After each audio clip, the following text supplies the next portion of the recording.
ដោយបារម្ភខ្លាចកម្ពុជារបូតចេញពីឥទ្ធិពលរបស់ខ្លួនសៀមបានលើកទ័ពមកវាយខ្មែរពីរលើកនៅឆ្នាំ1621និងឆ្នាំ1622តែត្រូវបរាជ័យរាល់លើកក្នុងរយៈពេលជាង2សតវត្សព្រះរាជាណាចក្រខ្មែរចូលទៅក្នុងចន្លោះឥទ្ធិពលសៀមនិងយួន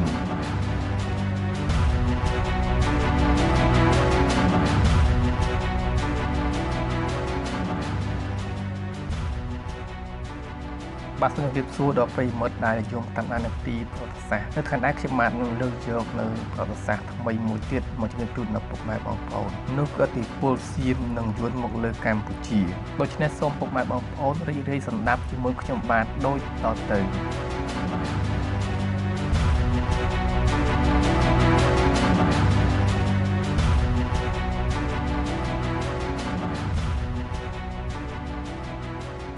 នៅឆ្នាំ1601ព្រះស្រីសុរិយោពណ៌ដែលជាប់ឃុំនៅក្នុងស្រុកសៀមតាំងពីបែកបន្ទាយលង្វែកមកនោះបានយាងត្រឡប់មកវិញហើយព្រះអង្គបានឡើងគ្រងរាជ្យដោយទ្រង់គង់នៅប្រទេសសៀមយូរទើបទ្រង់បាននាំយកទំនៀមទម្លាប់បាបនិងពិធីការក្នុងព្រះបរមរាជវាំងសៀមមកតាមជាឧទាហរណ៍ដាច់និងអ្នកមានបណ្ដាបុណ្យស័ក្តិទ្រង់ព្រះភូសា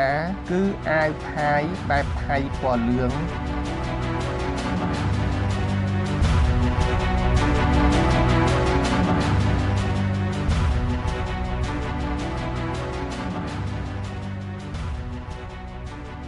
នៅក្នុងរយៈកាលដំបូងសៀមច្រើនតែបង្ខំខ្មែរឲ្យទទួលស្គាល់អំណាចគេហើយនាំសួយសារអាករទៅជូនគេនៅឆ្នាំ1618ព្រះបាទស្រីសុរិយោពណ៌បានដាក់រាជថ្វាយបុត្រាច្បងព្រះនាមជ័យជេដ្ឋាទី2ក្នុងព្រះរាជបំណងយកកម្លាំងយួនមកទទួលនឹងកម្លាំងសៀមព្រះបាទជ័យជេដ្ឋាទី2បានរៀបអភិសេកជាមួយអង្គជើជាបុត្រីស្ដេចយួនឲ្យឡើងជាមហាសីក្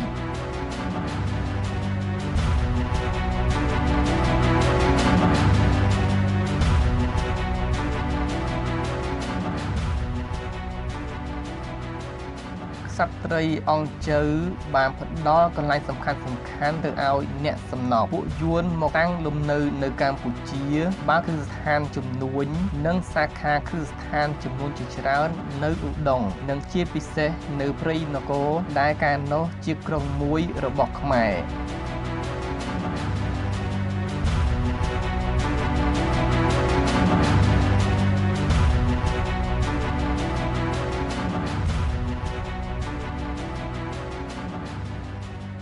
ដោយបារម្ភខ្លាចកម្ពុជារបូតចេញពីឥទ្ធិពលរបស់ខ្លួនសៀមបានលើកទ័ពមកវាយខ្មែរពីរលើកនៅឆ្នាំ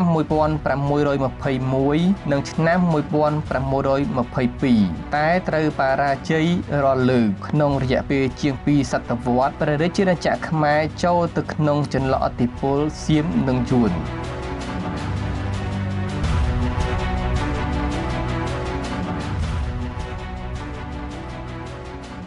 បាទអរគុណដល់ប្រិយមិត្តដែលតាមដានទស្សនាវីដេអូតាំងពីដើមរហូតដល់ចប់សម្រាប់ពេលនេះខ្ញុំបានសូមអរគុណសូមជម្រាបលាជួបគ្នានៅវីដេអូក្រោយទៀត